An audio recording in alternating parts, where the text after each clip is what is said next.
And we're live. Hi everyone, this is amateurgamer, and now I'll be returning to Beyond All Reason cast. Now I'm moving on to a 3v3 on the Gecko Isle remake.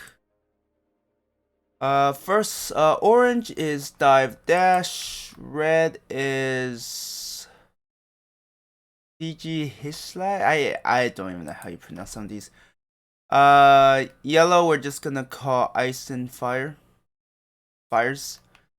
And then for the bottom side, we have Bioparco as green, teal is Nemesis 1996, and Rob is blue. So we're gonna proceed. We have seen this map before, where you basically have water on the outside, but honestly, given how much land there is, unless it's like a mid to late game strategy where you can't break through the land and you want to go for a naval approach, because they're actually, these higher grounds are a bit harder to attack. Not like these where you can kind of backdoor the enemy. So for the bottom side, they use the very standard starts. The two high ground and wow, I'm replaying a game and it's lagging. But for the top side, it's a bit different. We have yellow starting on the high ground. Red is starting a bit further forward, so they're trying to make use of the kind of high ground here, because it is kind of vulnerable down here. And meanwhile, we have orange. So from the looks of it, orange is basically starting further up, which will allow them to peacefully expand the rear. And I hear combat. And it doesn't seem like any of the raids are really getting anywhere. So yellow is actively trying to collect the metal. Wait, are they actually competing for resources? Interesting.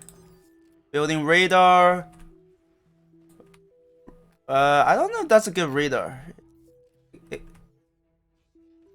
This kind of blocks off a lot of it. But I guess at this point, they're just trying to get more information on the map. Orange and blue are kind of dividing the map in half. Teal is... that's a very early geothermal power plant. That might hurt them in the long run. Might.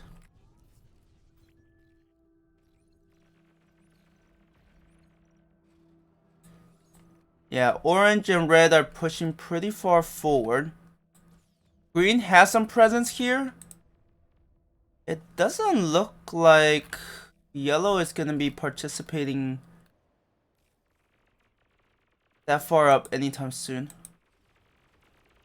And I just realized that green has sneaked through and did some damage to red. Well, let's slow them down, kind of. It probably would. Because the last thing you want is rebuilding some of these things. And meanwhile, we have maces here.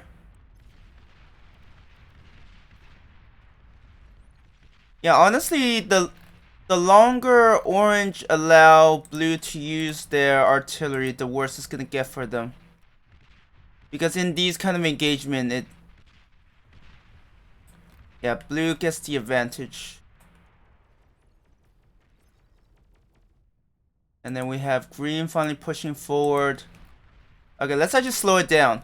And also, I forgot to mention, but I am cutting down my videos for cast from... I mean, you probably know this last week, but it went from 3 to 2. Now it's going to be 1 because I just don't have the same amount of free time. Why are you charging that far forward? Ooh. Yeah, I'm like, both commanders are going to go down because you're way too close. There was no reason for yellow's commander to get that close. And as for now, it seems like with some rocketeers, they might be able to dislodge the enemy. See, the main thing is, By controlling this high ground, blue has a lot of information on orange. I don't know what teal is doing. It feels like a 3v2 because teal seems mostly absent. And this most definitely doesn't help because red is now cutting through, and I don't think green has an answer to this. Because green forces are fighting here. I mean, honestly, red would get more return of the attack green, but of course they don't know that. They don't know that teal is not quite present. And for blue, the artillery is doing damage, but the problem is it takes so long. And at that point, it might just be a little too late for them to... Yeah, getting caught there was not good for red because they could have done a lot more damage. But red is building a bot lab pretty far up, so... I want to say the bottom side is out of it. Man, that brute can take quite a beating, huh?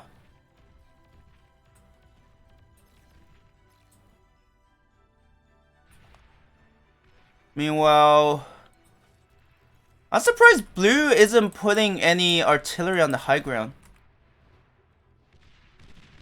Like, with their guards, it's very hard to push up through here, and if they have their brutes and other units kind of securing this, they're going to have a hard time getting through. Yeah, static defenses just doesn't last very long if your enemy have that many rocket units. I just realized these pikes, damn.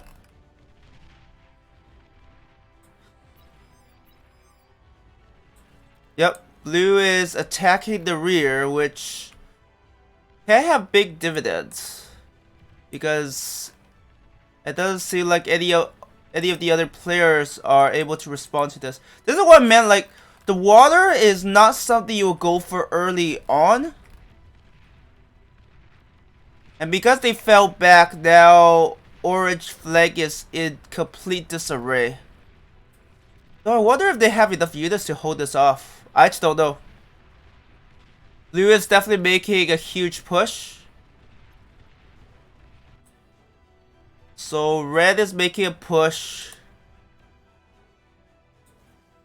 Is green losing decisively? Because even if blue succeed in absolutely wrecking orange, they are still faced with the situation where red and yellow are clearing out their allies, and they're gonna have a hard time fighting two opponents. So they are gunning for the enemy base, so there is that. I don't think... I mean, if they lose that, it's okay, because technically they still have a base to fall back to. Yeah, green is mostly eliminated. I still don't know what teal is doing, though. I actually don't know what teal is doing. I feel like their economy is in such a bad state. They're going to have a hard time. So, the yellow is going to intercept this. And red is kind of... It's really chaotic. Wait, I mean, I know orange left, but honestly, orange didn't have to.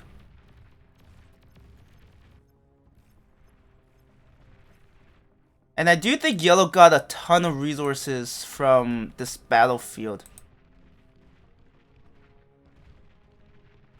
Is green still playing? Yes. They aren't completely out yet. Man, this is gonna be a pricey push for teal. I actually don't know. Like, orange is gone. Green is not completely eliminated. But green, in terms of resources, will have a bit of a hard time to recover. Red and yellow just don't feel coordinated.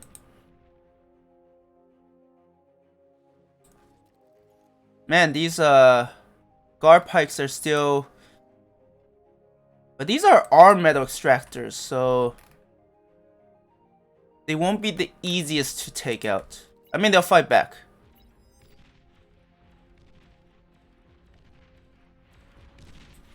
Oh, do they have no more resources? Oh, wow. If both of them were attacking, then it'd be a different story. Nope, yeah. This is where it's nice to have the armed extractors so that they can at least kind of fend for themselves, so raids become a bit harder. So right now, blue is trying to defend.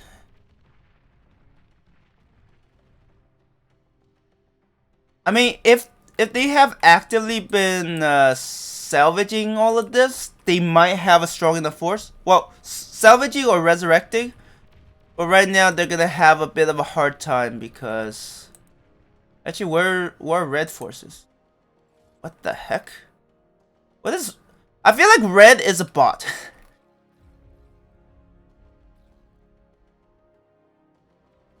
And yes, the artillery can do some damage. Wow.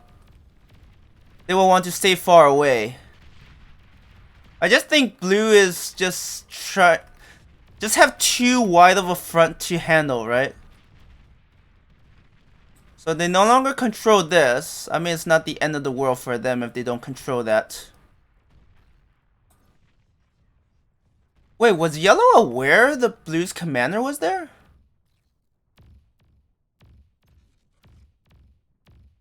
Wait, does blue even have enough energy for D-guns? I remember it does cost energy. Yeah, they are... Oh, I see. Blue is determined to flee. Man, they are... Wait, did they destroy or did blue detonate? I'm not sure. But looking at that game, it was weird. Orange held off blue as long as they could. But in the end, blue just had more units and was able to deal some economic damage before they did the push. Teal was doing their own thing. I don't know what they were doing.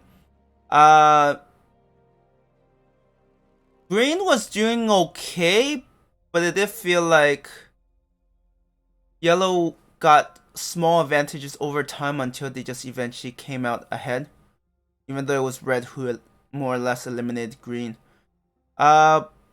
Blue tried their best, but honestly 1v2. Like, if the attack earlier allowed them to destroy red's economy, maybe they have a chance.